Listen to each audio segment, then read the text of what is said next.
কালকের গল্পের বাকিটুকু। আরিফ আমার দিকে তাকিয়ে শুধু বলল, তুমি ওকে ভুলতে পারবে না নীলা, কারণ তোমার মন ইতিমধ্যে তার কাছে চলে গেছে।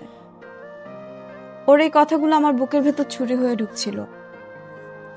আমি হাঁটু গেড়ে বসে কাঁদছিলাম। কাঁদতে কাঁদতে বারবার বলছিলাম, আমি ভুল করেছি, প্লিজ আমাকে মাফ করে দাও। কিন্তু আরিফ শুধু ঘর থেকে বেরিয়ে গেল। পেছনে দরজার শব্দটা আজও আমার কানে বাজে। পরদিন সকালে দেখি না, ও ঘর থেকে বেরিয়ে যায়নি, ঘরেই ছিল। আর এখন ভোর রাতে চুপচাপ জানালার পাশে বসে নামাজ পড়ছিল। নামাজ শেষে সে শুধু বলল, তুমি আজ অফিসে যেও না। আমি জিজ্ঞেস করলাম, কেন? সে বলল, তোমার মুখে কালো দাগ দেখছি, লোকে খারাপ কিছু ভাববে। তারপর চুপচাপ আমার মাথায় হাত রেখে বলল, তুমি যদি সত্যিই তওবা করো, আমি তোমাকে ক্ষমা করব। আমি ভেঙে পড়েছিলাম। একজন স্বামী যার স্ত্রী তাকে প্রতারণা করেছে, সেই বলছে তুমি তওবা করো, আমি ক্ষমা করব। এই ভালোবাসা কিভাবে মাপা যাবে? কিন্তু মানুষ সবসময় নিজের সাথে যুদ্ধ জিততে পারে না। আমি চেষ্টা করছিলাম রিদওয়ানের সাথে সব যোগাযোগ বন্ধ করতে। ফোনের নম্বর মুছে দিয়েছিলাম, সোশ্যাল মিডিয়া ডিঅ্যাক্টিভ করেছিলাম, কিন্তু রিদওয়ান হাল ছাড়েনি।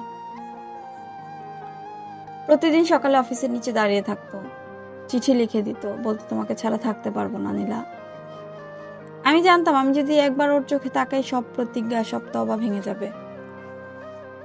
একদিন হঠাৎ চাকরি ছেড়ে দিলাম। বাড়িতে বদলেছিলাম, চাকরি বদলেছে, অফিস বদলেছে।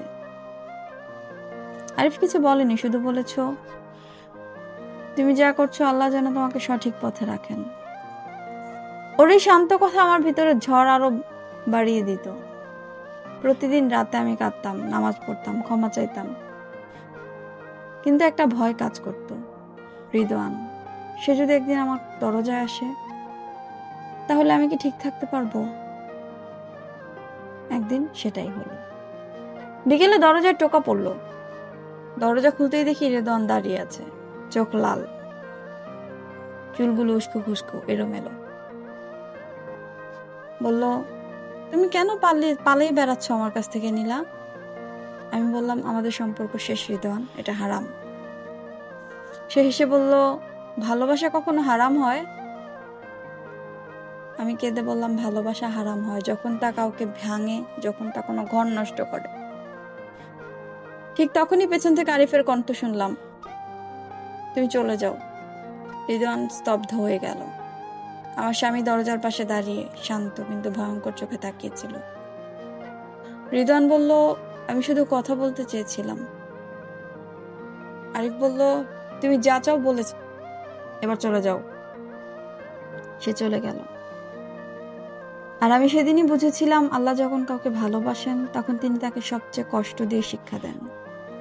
রিদওয়ান চলে যাওয়ার পর আমার জীবনে এক অদ্ভুত নীরবতা নেমে এলো। আরিফ আগের মতোই নিজের কাজ করে, অফিসে যায়, কিন্তু ওর হাসি হারিয়ে গেছে। আমি বুঝতে পারতাম সে আমাকে ক্ষমা করেছে মুখে, কিন্তু মনের মধ্যে আমার জন্য এখনো ঘৃণা আছে। তবু আমি চেষ্টা করতাম, রান্নাঘরে গিয়ে তার জন্য চা বানাতাম, তার প্রিয় সবজি রান্না করতাম, কিন্তু ও কখনো তাকিয়েও বলতো না ধন্যবাদ। আমি জানতাম ওর ভেতরটা এখনো ভাঙা। রাতে সে খাবার খেয়ে চুপচাপ ঘুমিয়ে যেত, আর আমি বালিশে মুখ গুজে কাঁদতাম। আমার কান্নার শব্দ যেন কেউ না শুনে, সেই ভয়ও ছিল। আমি বুঝেছিলাম আমার ভালোবাসা কারো জীবনে সুখ আনেনি, না রিদওয়ানের, না আরিফের, না আমার। পাপ কখনো শান্তি দেয় না, তা যত মিষ্টি মনে হোক, শেষে শুধু ছাই হয়। রিদওয়ান এরপর আমাকে আর কখনো খুঁজে নেয়নি। শুনেছিলাম অন্য শহরে চলে গেছে, কিন্তু সে চলে যাওয়ার পরও তার স্মৃতি যেন আমার ঘরের দেয়ালে লেগে রইল। প্রতিটা নামাজের সময় আমি ওর মুখটা মনে করে কাঁদতাম, আল্লাহর কাছে ক্ষমা চাইতাম। আজও যখন আয়নায় নিজের মুখ দেখি, নিজেকে মনে হয় অপরাধী। তবু আমি জানি আল্লাহ আমাকে এখনো সময় দিয়েছেন নিজেকে শুদ্ধ করার জন্য। কিন্তু আমি জানি আমার ভেতরে এক অংশ আজও কাঁদে সেই মানুষটার জন্য, যে মানুষটাকে আমি ভালোবেসে ফেলেছিলাম, কিন্তু সে আমার স্বামী ছিল না। আমি নীলা, হ্যাঁ আমি জানি, এই নামটা শুনে অনেকেই হয়তো মুখ ফিরিয়ে নেয়, কারণ এই নামটার পেছনে একটা কলঙ্ক আছে। একটা ভাঙা সংসার, এক মানুষের কান্না, আর এক নিষিদ্ধ ভালোবাসার স্মৃতি। আজ অনেকদিন পরে নিজের নামটা আবার বললাম। কখনো কখনো মনে হয় আমি যেন কোনো নাটকের চরিত্র, যে ভুল ভালোবাসার গল্পে চিরকাল আটকে আছে। আরিফ আমার স্বামী, রেদওয়ান আমার ভালোবাসা। দুজনই আমার জীবনের অংশ ছিল, কিন্তু শেষ পর্যন্ত দুজনের মাঝখানে আমি নিজেকেই হারিয়ে ফেলেছিলাম। যেদিন সবকিছু ধরা পড়ে গেল, আরিফের চোখের দিকে তাকানোর সাহস আমি পাইনি। সে শুধু বলেছিল, নীলা আমি কি কম দিয়েছিলাম তোমাকে? আমি উত্তর দিতে পারিনি, কারণ সত্যিটা ছিল কষ্টের। সে আমাকে সব দিয়েছে, কিন্তু আমি যা চেয়েছিলাম তা দিতে পারেনি।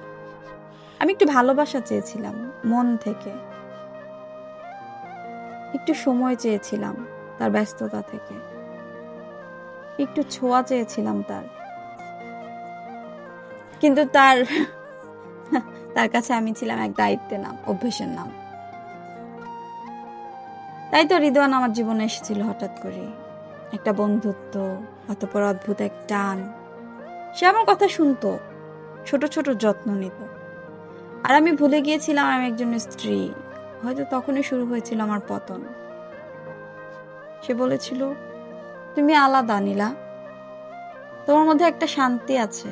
আমি বিশ্বাস করেছিলাম, আমি নিজেকে ভুলে গিয়েছিলাম, ভালোবেসেছিলাম পুরো মন, দেহ, আত্মা সব দিয়ে। আমি জানি আমি কাজটা ভালো করিনি, কিন্তু ভালোবাসা সবসময় জেতায় না জানো। যেদিন সত্যিটা বাইরে এলো, রেদওয়ান একটাও কথা বললো না আমার হয়ে। সে শুধু বলেছিল, আমি চাই না কেউ আমার জন্য এমন পরিস্থিতিতে পড়ুক। তারপর সে চলে গেল। আমি তখন একা, পুরো পৃথিবী আমার বিপক্ষে, আর আমি নিজেই নিজেকে ঘৃণা করছিলাম। আরিফ কিছুদিন পর আমাকে ডিভোর্স দিয়ে দেয়। সে বলেছিল, তোমার জন্য কাঁদেনি নীলা। আমি কেঁদেছি কারণ আমি বুঝেছি আমি যথেষ্ট ছিলাম না তোমার জন্য। সেদিন রাতে আমি প্রথমবার নিজেকে আঘাত করেছিলাম।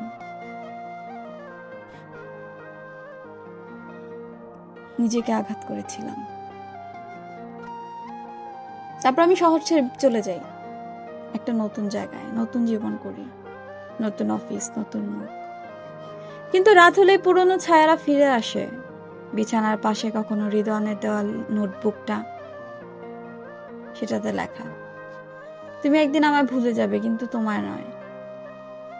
সে ভুল বলেছিল, আজও আমি তাকে ভুলতে পারিনি। কখনো কখনো আমি কল্পনা করি, যদি আমি আরিফের সাথে আবার দেখা করি কোনোদিন, তাহলে আমি কি বলবো? হয়তো বলবো, তুমি ঠিকই ছিলে। ভালোবাসা মানে শুধু অনুভব নয়, ভালোবাসা মানে দায়িত্ব। কিন্তু তখন আমি সেটা বুঝিনি। আমি শুধু ভালোবাসা খুঁজেছিলাম, আর খুঁজতে গিয়ে সবকিছু হারিয়ে ফেলেছিলাম। আজ আমি মধ্যবয়সে আছি, আমার পাশে কেউ নেই, কিন্তু একাকিত্বটা এখন আমার অভ্যেস হয়ে গেছে। প্রতিদিন সকালে আয়নায় নিজের মুখ দেখি আর মনে করি, এই মেয়েটা হয়তো একসময় ভালোবেসেছিল যে মানুষটা তার স্বামী ছিল না তাকে। তবুও সেই ভালোবাসাটাই ছিল তার জীবনের সবচেয়ে সত্য অনুভব। পরকীয়া শব্দটা সমাজের চোখে পাপ, কিন্তু আমি শিখেছি এই পাপের ভেতরে অনেক অশ্রু, অনেক ভালোবাসা লুকিয়ে থাকে। আমি কাউকে দোষ দিতে পারি না, না রিদওয়ানকে, না আরিফকে। আমি নিজেকেই দোষ দিই, কারণ আমি জানতাম আমি আগুনে হাত দিচ্ছি। কিন্তু আমি চেয়েছিলাম একটু উষ্ণতা, একটু সান্ত্বনা, কিন্তু সেটা যে আমার হাত পুড়িয়ে দেবে জানতাম। তারপরও হাত দিয়েছিলাম আগুনে। আজ অনেক বছর পর রিদওয়ানের একটা মেসেজ পাই। সে লিখেছে, নীলা আমি এখন বুঝি তোমার চাওয়া ভালোবাসা ছিল পবিত্র, কিন্তু আমরা পাপের জায়গায় দাঁড়িয়েছিলাম। আমি শুধু রিপ্লাই দিয়েছিলাম, রিদওয়ান ভালোবাসা পাপ নয়, আমরা মানুষ হয়ে ভুল করেছি। তারপর ফোনটা বন্ধ করে দিয়েছিলাম। চুপচাপ জানালার পাশে বসেছিলাম অনেকক্ষণ। বাইরে বৃষ্টি পড়ছিল, হয়তো আমার ভেতরে সব পাপ সেই বৃষ্টিতে ধুয়ে নিচ্ছিল। ভালোবাসা কখনো শেষ হয় না, শুধু তার রং বদলে যায়। কখনো পবিত্র হয়, কখনো নিষিদ্ধ, আর কখনো চিরকাল অপূর্ণ থেকে যায়। আমি নীলা, আমি ভালোবেসেছিলাম, হারিয়েছিলাম, আর এখন শুধু বেঁচে আছি। আমাদের চ্যানেলের গল্পগুলো আপনাদের ভালো লাগলে অবশ্যই লাইক, কমেন্টস এবং আপনাদের বন্ধুদের সাথে আমাদের চ্যানেলটা শেয়ার করে দেবেন। আর অবশ্যই সাবস্ক্রাইব করতে ভুলবেন না। ধন্যবাদ।